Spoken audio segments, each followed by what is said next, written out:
1. All right, good evening, everybody. Welcome to the Countless Vlogcast, episode 30. My guest today is Marina and Neary. How are you today, Marina? I'm fabulous. Thank you so much for having me. So tell us a little about yourself. Who are you and what do you do? So I wear many hats. During the day, I work in foreign exchange because my journalist diploma didn't really bring me much. Mm, But I have been writing in the genres of horror, military history, and fantasy, and also like dark humor. okay, great. So when did you start writing, like really get serious about writing? And when did you really start? Like, how did you get from passion to like professionalism?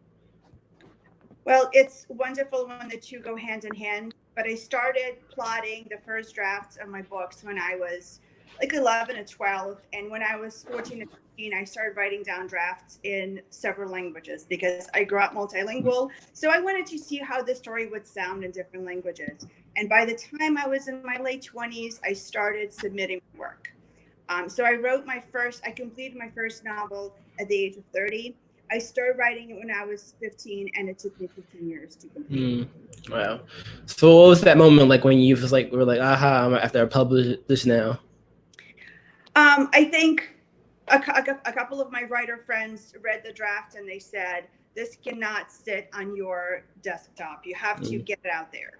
And of course, my family was not, they weren't very hopeful because my mom has very high standards. And when she saw the first draft, she said, please don't quit your day job. mm. You always get the support of your family, right? So they'll tell you how it is really. So, but you got to keep doing it. Yes. So, in terms of genre, what is your specialty?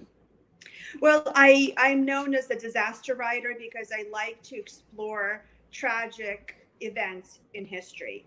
And that's what brings me to military history because there's so many military campaigns that were botched, and there's so many natural disasters. Like one of my novels has to deal with the disaster in Chernobyl. I grew up in a city right next to Chernobyl, and the fallout really affected my entire generation. So I turned that into a very offensive, dark satire, and the title is Saved by the Bang. It actually was #1 bestseller on Amazon a couple of years ago. Oh wow, congratulations on that feat. That's a big feat right there for an author. Yeah, thank you. So, in terms of like publishing, are you like a self-publisher, or do you start off with a publisher? I have wonderful publishers that I've been working with. My first publisher is no longer. I don't think they are alive right now. I don't think they're doing well. I got my rights back and I republished with a different publisher, Crossroad. Okay, so what is your recent book, and what is genre is that? It's the same genre? Wonderful. Glad you asked. I don't think you're going to see the cover very well, or maybe you can. You see the cute girl on the cover? Yes.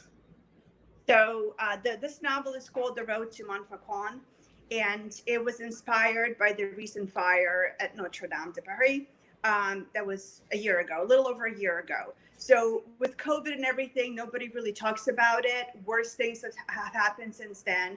But at the time when I wrote this novel, there was a lot of talk about what to do with the cathedral.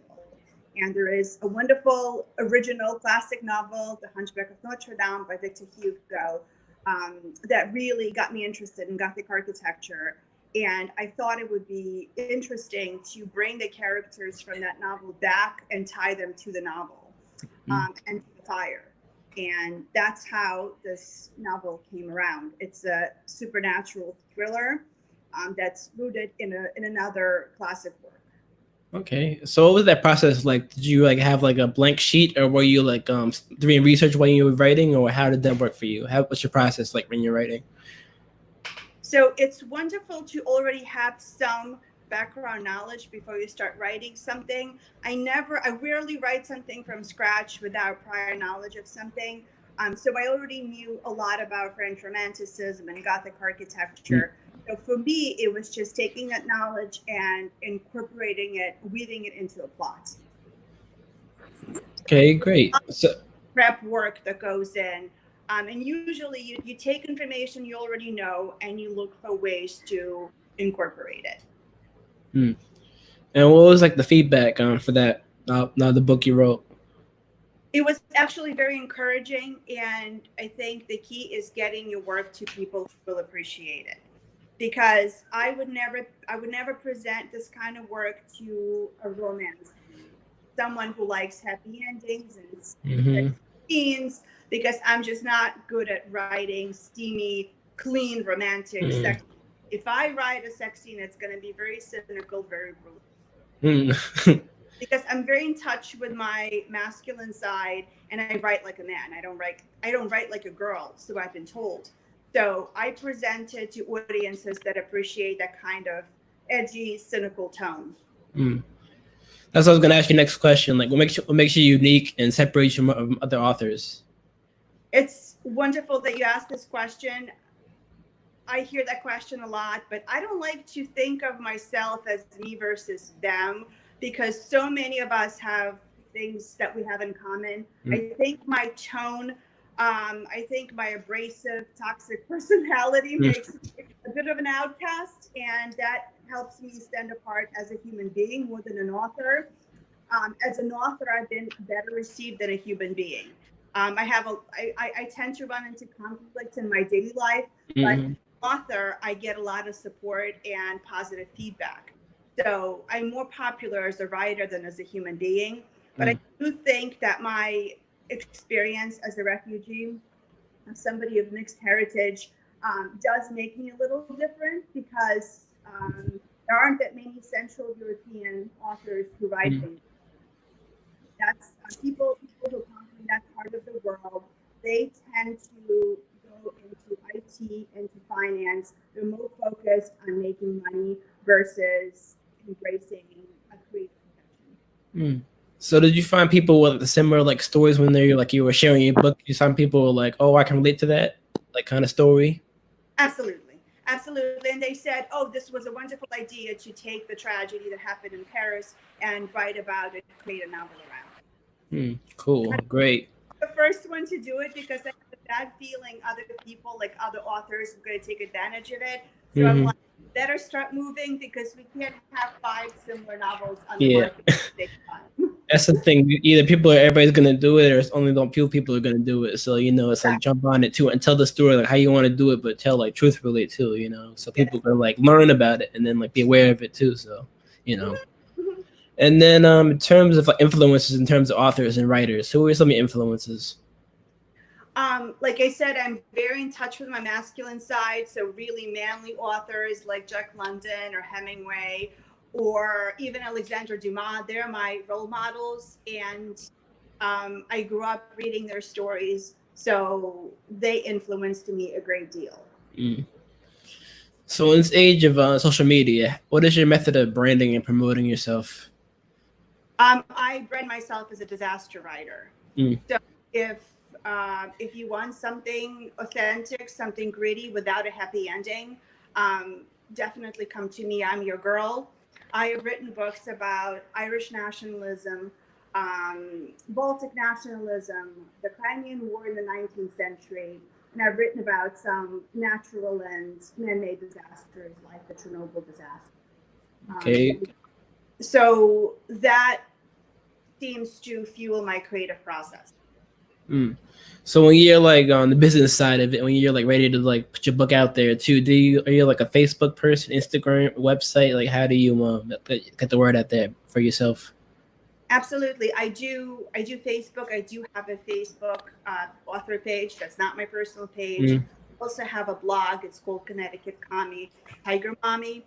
And it's a little bit of self-deprecating humor. I'm far from communist, but a lot of people assume that everyone from Central Europe is a communist. And Mm. actually, to be perfectly honest, as a child, I was a commie youth leader, because that was expected. It's not a party I would have chosen for myself, but it is a party that was dominating the country. It was the only party. So we were forcefully inducted to participate in those activities. Okay, great. So, what are some of your present goals for yourself and your book, and just like anything you want to share? So right now, my personal goal is to lose 2.5 pounds that I've gained over the quarantine. That's the goal. My son is going to college this year, so I'm going to end up with a little bit more free time, and I'm going to look for ways to fill that gap. So I really want to finish this new novel that I started. It's going to be a new genre. It's going to be a little bit different from what I normally do. But I think as an author, you have to continue trying new things and exploring. Not every experiment is going to bring stellar results. Not everything new you try is going to be a masterpiece, but you never know. Mm. You can surprise yourself. So my next novel is more of a hardcore mystery thriller, and it's set in Italy in the 1980s. And it was a very violent time for Italy because the ultra left and the ultra right were constantly at odds with each other. And there were acts of domestic terrorism, explosions at airports, and a lot of forensic fraud. Basically, you could take someone to death and forge the death certificate. So that really intrigues me. And I think there's so many parallels that could be relevant to modern women because we see so much extremism in the society on both sides. That's great. So a lot of realism too. So in terms of your audience, like outside of your audience, have you find people like read your book and positive feedback, or have you find negative feedback from people? Like you probably find both, but what do you find more from outsiders outside your target audience? So I do have a very supportive publisher. So they help get my books in front of the right audiences. And the only thing I don't like hearing is, I'm going to give this book 3 stars because it depressed me. It's too sad. So it's not really commenting on the quality of writing. And I think it's true for every author. There's so many authors who get emotional when they get a negative review. And to me, I take it as a learning experience. If it's constructive criticism, then absolutely I would. However, if it's just, oh, I didn't get it, or I didn't like the sad ending, or it was too graphic, that's not feedback. That's a reaction. Because I don't market my books as fluffy bunnies and unicorns and rainbows, happy ending. They are what they are.